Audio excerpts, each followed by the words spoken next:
menghakiminya. Tapi kita akan lanjutkan kembali perbincangan mengenai pasar modal. Dengan kondisi-kondisi yang sudah kita jabarkan, Anda melihat sebenarnya bagaimana kondisi Indonesia. Apakah siap kita nanti apabila memasuki pada kuartal 3 yang akan menjadi penentu kita masuk resesi atau tidak? Atau bagaimana dari analisis Anda, Pak Mino? Ya, dengan dibukanya PSBB, saya pikir di kuartal 3 ekonomi mungkin akan lebih baik lagi ya. Okay. Kemudian penyaluran APBN juga lebih baik lagi. Baik. Tentunya ini akan membantu ekonomi. Jadi kalau saya sih tetap optimis lah bahwa kuartal 3, 4 dan terusnya itu pergerakan ekonomi akan cukup positif walaupun mungkin belum mencapai level sebelum COVID gitu. Itu dia lah. Kalau kita lihat berarti strategi investasinya, banyak analis dari beberapa yang sudah kami hadirkan begitu di IDX Channel, memang merekomendasikan sebaiknya kita investasi dengan cara bertahap.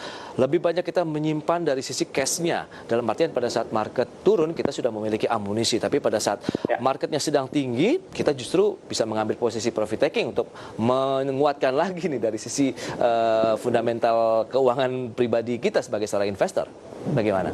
Ya, kalau itu sebenarnya lebih ke arah trading ya, bukan investor. Iya. Jadi, bagaimana jadi? Apakah perlu kita kombinasikan jangka pendek atau juga sebagian kita jangka panjang?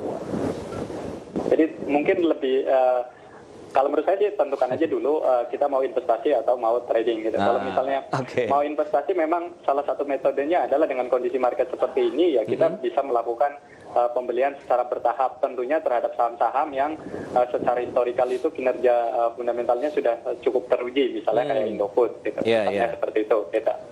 Nah, kalau misalnya untuk trading ya tadi kita ketika posisi sudah lagi turun gitu, kita masuk, kemudian ketika ada rebound kita jual. Nah, itu posisi trading. Jadi tergantung apakah kita mau investasi atau mau trading gitu.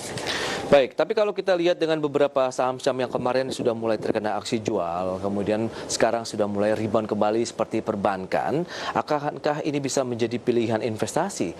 Atau sebaiknya ya itu tadi, kita masih wait and see dulu deh sambil lihat data-data pertumbuhan ekonominya dirilis? Ya kalau untuk ini untuk ngomong investasi ya jangka panjang lebih dari 2 atau 3 tahun gitu. Ya.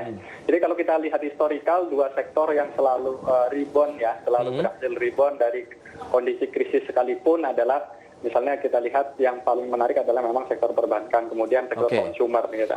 Jadi kalau pertanyaannya apakah saat ini boleh dibilang mulai saat yang tepat untuk investasi di saham sektor itu, saya pikir tidak ada salahnya untuk teman-teman untuk mulai investasi di sektor ini. Tapi tentunya tadi saya dengan catatan bahwa misalnya kita pegang lebih dari 2 tahun gitu. Jangan sampai kita beli sekarang tapi masih tengok-tengok harga besok atau minggu depan gitu. Nah, berarti Anda masih sangat optimis dong kalau bicara mengenai investasi 1, 2 tahun, 5 tahun begitu Pak Mino untuk pasar modal Indonesia, dalam artian kita sebenarnya ke depan akan bergerak bahkan lebih tinggi lagi. Banyak memang memprediksikan Bank Dunia, IMF semua bahwa Indonesia sebenarnya masih memiliki fondasi ekonomi yang kuat untuk melaju pada semester 3, 4 dan mungkin tahun depan. Ya, kita belajar dari sejarah lah Mas. Kita dari 98 kita krisis bisa bangkit, kemudian 2008 juga seperti itu.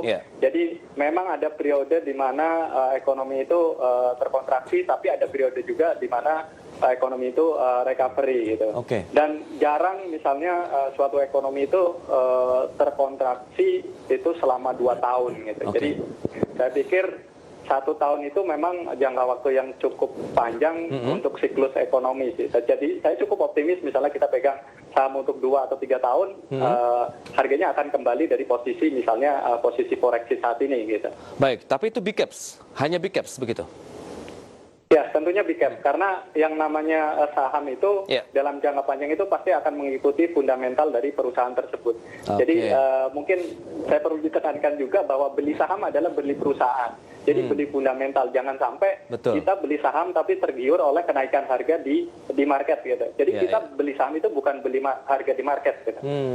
Dilihat dulu dari sisi fundamentalnya, kinerja perusahaan, komitmen GCG dan lain-lain begitu ya, Pak Mino, untuk meyakinkan kita untuk investasi jangka panjang. Tapi kalau bicara mengenai jangka panjang, sektor yang mungkin paling seksi apa? Apakah perbankan kah, telco, konsumer atau bagaimana?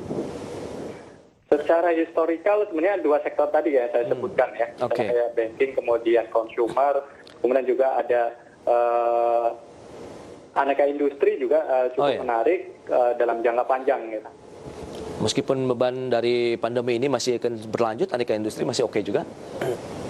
Ya, untuk investasi kita ngomong time horizon misalnya lebih dari 2 tahun, saya pikir itu historikal udah membuktikan gitu. Baik. Dan tadi kita harapannya adalah tahun depan vaksin itu udah ketemu, jadi pandemi ini bisa segera berakhir.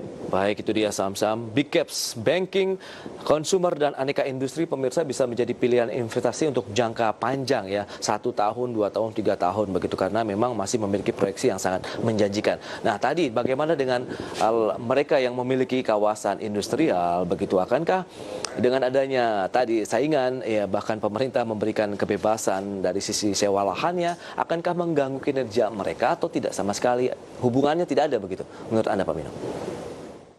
Ya, kalau untuk kawasan industri lain mungkin lebih ke efek samping ya. Efek samping dalam artian juga saya melihatnya sih cukup positif. Jadi misalnya nanti beberapa pabrik yang misalnya relokasi ke Batang, cerita ke rekan-rekannya di China, kemudian yang lain juga ikut pindah, tentunya mereka punya pilihan banyak lokasi selain di Batang sesuai kebutuhannya gitu. Jadi tentunya ini dalam jangka panjang juga menjadi hal yang cukup positif untuk kawasan industri lainnya tentunya. Oh, paling tidak menceritakanlah bahwa di Indonesia tidak hanya Batang, tapi ada beberapa kawasan industri lainnya ya yang masih memiliki potensi cukup menarik untuk mereka menanamkan investasinya. Ya, betul Mas Pras. Kalau menurut saya begitu sih. Iya, oke. Saham-saham yang perlu dihindari bagaimana? Apakah yang memiliki korelasi hubungan dengan mata uang asing kah? Atau seperti apa? Untuk saat ini ya? Kalau kita lihat dengan kondisi market yang volatile, Pak Mino.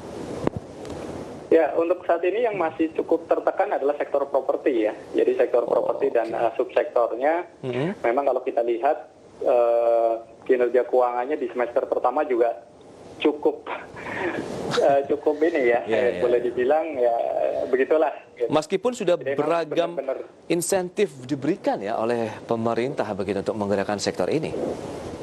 Ya, karena boleh dibilang untuk properti itu kan boleh apa ya namanya? Iya. Kebutuhan yang cukup mahal gitu. Jadi ketika daya beli masyarakat lemah, memang ya itu akan menjadi prioritas lain. Baik, jadi sebaiknya itu tidak dilirik dulu sementara ini meskipun tekanan sudah cukup dalam dan bergerak legging, Pak Mino. Ya, terutama untuk trading ya, saya pikir saran saya sih hindari dulu ya untuk saat ini. Baik, properti ini sebaiknya memang wait and see atau netral saja ya dengan kondisi market seperti ini. Selain properti, bagaimana dengan portofolio yang mungkin dimiliki sektor lain yang sebaiknya dihindari? Apakah juga mereka langsung dilepas saja seperti properti tadi atau bagaimana strateginya? Ya, kalau untuk yang lain ya kita sektor-sektor yang lain ya. Ya. Temanya sekarang adalah proses recovery ya. Jadi mungkin sektor lain yang mungkin juga perlu dihindari yang masih recovery-nya berjalan pelan, mungkin sektor-sektor yang berhubungan dengan pariwisata dan transportasi. Kelihatannya itu sektor itu masih cukup tertekan. Meskipun walaupun itu sudah dilonggarkan. Betul. Kemudian Bali juga akan dibuka kembali. Apakah ini seharusnya bisa mendorong lagi? Karena kita tahu memang yang paling terimbas itu adalah pariwisata dengan adanya pandemi COVID-19. Tapi Anda melihat lebih kepada jangka panjang kah yang untuk menarik dicermati, jadi sementara ini ditinggalkan dulu atau seperti apa ini Pak Mino? Ya, kalau ini mungkin time horizonnya yang benar-benar kena dampak negatifnya itu harus lebih panjang lagi. Jadi, berarti nafasnya harus sangat panjang kalau kita bicara mengenai sektor yang satu ini ya. Baik Pak Mino, Ini sayang sekali waktu terbatas ini. Terima kasih banyak juga atas analisis yang sudah Anda berikan. Tadi sudah disampaikan Inco, kemudian ada Antam, Tins, kemudian dari beberapa sektor big caps yang bisa untuk investasi jangka panjang, ada banking, consumer, dan juga aneka industri. Adapun sektor lain yang sebaiknya dihindari adalah sektor properti. Pak Mino, terima kasih banyak atas waktu yang sudah Anda berikan. Selamat melanjutkan aktivitas Anda kembali dan stay healthy, Pak Mino. Baik pemirsa, kami masih memiliki satu segmen terakhir dengan sejumlah informasi menarik lain.